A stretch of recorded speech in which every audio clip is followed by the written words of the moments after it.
लड़ाई की निश्चितता जानते हुए भी हर किसी में दुश्मन से लड़ने का साहस नहीं होता है। अमेरिका जैसे शक्तिशाली देश के राष्ट्रपति जो बाइडेन ने उन्हें देश से भागने की सलाह दी थी, लेकिन वो अपने देश के रक्षा के लिए सेना के साथ कंधे से कंधा मिला के लड़ रहे हैं। रूसी राष्ट्रपति व्लादिमीर पुतिन ने अपनी सबसे वफादार और शक्तिशाली सेना के 400 टास्क फोर्सेस को केवल एक ही काम दिया है, इस आदमी को खोज के मारने के लिए। और वो व्यक्ति हैं यूक्रेन की राष्ट्रपति Volodymyr Zelensky.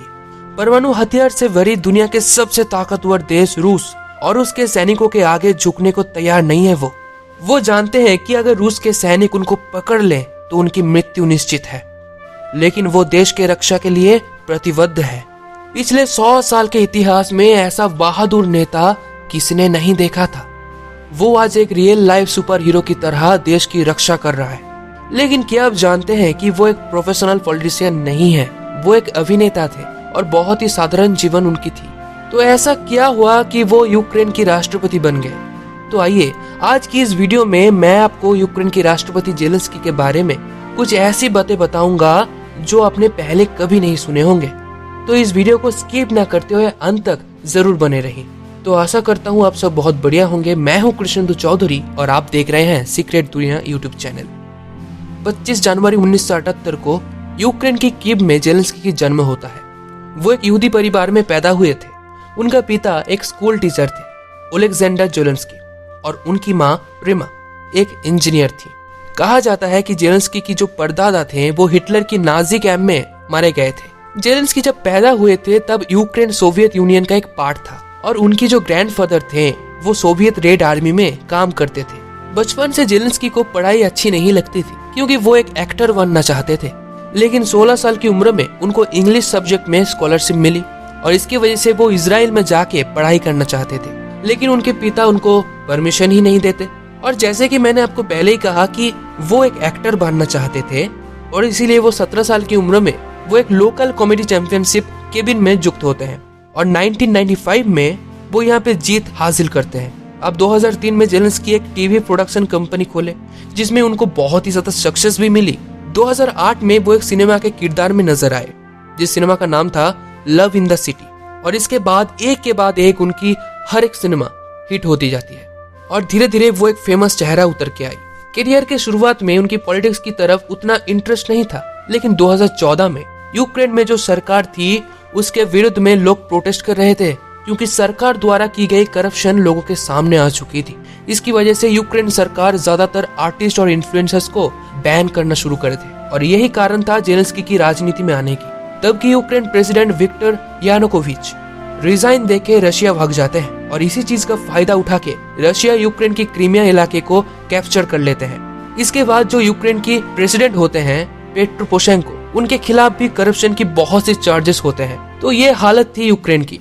Back to back corruption करने वाला पॉलिटिशियंस प्रेसिडेंट हो रहे थे। इसमें तो यूक्रेन की इकोनॉमी डाउन हो ही रही थी, साथ ही साथ उनकी इमेज दुनिया के सामने बिखर रहा था। अब यूक्रेन की जनता एक अच्छा पॉलिटिशियन और लीडर चाहते थे और इसी समय ही यूक्रेन की एक टीवी शो में लीड रोल में काम कर रहे थे जेलेंस्की। इस टीवी शो का नाम था सर्वेंट ऑफ द पीपल और शो में जेलेंस्की एक हिस्ट्री टीचर के रोल में नजर आते हैं।